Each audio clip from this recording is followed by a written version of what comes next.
या बातमीचे प्रायोजक आहेत अफजान ज्यूस अँड फालुदा. फालुदा, खजूर ज्यूस, बासुंदी, लस्सी मिळण्याचे सोलापुरातील एकमेव ठिकाण, पेंटर चौक, बिजापूर वेस्ट, सोलापूर. केतनभाई नमस्कार.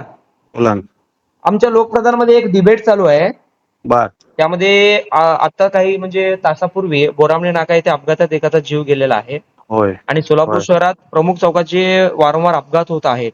बरोबर. रुपाभवनी चौकात दोघांचा मृत्यू झाला होता. बोरामणे नाक्यात त्या ठिकाणी दोघांचा मृत्यू झाला होता. परत आज एकाचा मृत्यू झालेला आहे. एकंदरीत वाहतूक पोलीस, उड्डाण पूल म्हणा किंवा लोकप्रतिनिधी म्हणा, यांची काय भूमिका असायला पाहिजे? काय वाटतं तुम्हाला, शहरात काय वारंवार अपघात होतात, काय करण्याची प्रतिक्रिया पाहिजे? हो, बोला. ते बोरामणी नाक्याला जे उड्डाण पूल होणार होतं मार्केट यार्ड समोरचं, त्याचं काम जवळजवळ 1.5 वर्ष झालं पेंडिंग आहे. खड्डे मारून ठेवलेत आहे. त्या वाहतुकीला पण अडथळा होऊ लागलेला आहे. ते काम लवकर होणं गरजेचं आहे.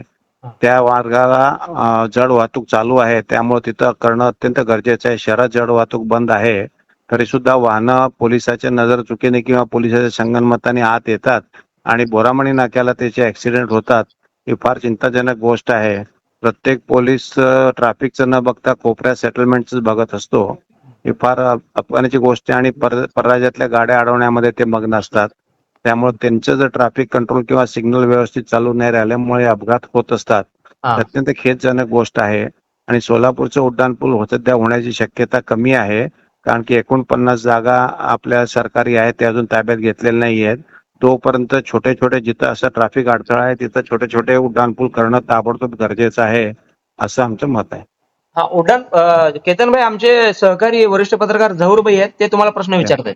चेतनभाई, मला एक असं म्हणायचं आहे, आपल्या इथं सोलापुरात आता मगाशी तुम्ही म्हणल्याप्रमाणे एक वर्ष 1.5 वर्षापासून तिथले ते खड्डे वगैरे बांधून ठेवलेले आहेत त्या उड्डाण पुलासाठी.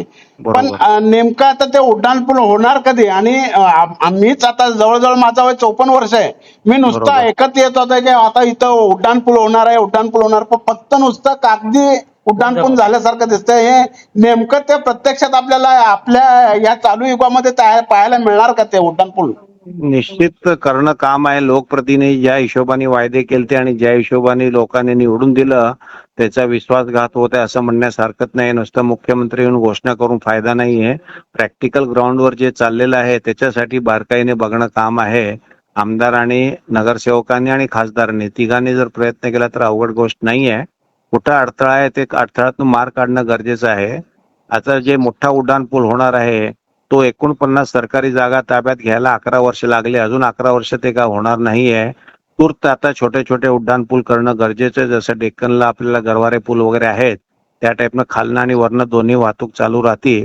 जड वाहतूक तर गावात बंद आहे. अनेक बाह्य वळण आपल्याला चालू केलेले आहेत, तरी पोलिसच्या संगनमताने जे आपल्याला वाहतूक आतमध्ये सोडली जाते जड वाहतूक, आणि त्यामुळे हे अपघात होतात असं म्हणण्यास हरकत नाही. केतनभाई, अजून एक महत्वाचं आहे, जसं ते विजापूरवरून पुण्या मुंबईला जसं जो रिंग रोड किंवा बायपास झालेला आहे, होय, तसं म्हणजे हैदराबाद रोड वरून इकडं अक्कलकोटच्या दिशेने जाताना किंवा असं काय एखाद्या रिंग रोडची गरज आहे का शहरात? नाही, झालेले आता त्याच्यानं फक्त आता जड वाहतूक वळवणं गरजेचं आहे. आता आपलं जे नवीन बिडी घरकुल झालेलं आहे, नवीन घरकुल योजना, त्या रस्त्यावर तिथले गावकरी लोक ते अडवतात जड वाहतूकला आणि त्याच्यावर दगडफेक करतात.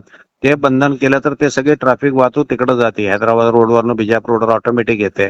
ते जिथं कुठं लिकेज आहे किंवा जिथं जिथं त्रास आहे ते करणं योग्य आहे असं मला वाटतंय.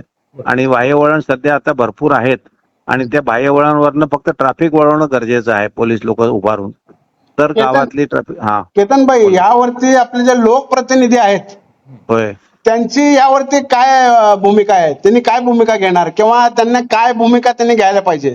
ते अजून सत्कारातून वर आलेले नाही आहेत. आता निवडून आल्यानंतर सत्कार बाजूला ठेवून ग्राउंडवर काम करणं गरजेचं आहे. जर काम ग्राउंडवर केलं तरच 29ला तुमचं भविष्य आहे, नाही तर तुम्हाला 29ला परत पलटी खावा लागेल. कारण की लोक हुशार झालेले आहेत. आता तुम्ही त्याचे ग्राउंडवर जे अडचणी आहेत त्या प्रत्येक अडचणीला त्याने समोर जाऊन त्याचा मार्ग काढणं गरजेचं आहे, सत्कारातनं बाहेर येऊन. धन्यवाद केतनभाई, आमच्या या डिबेटमध्ये माहिती दिल्याबद्दल. येस.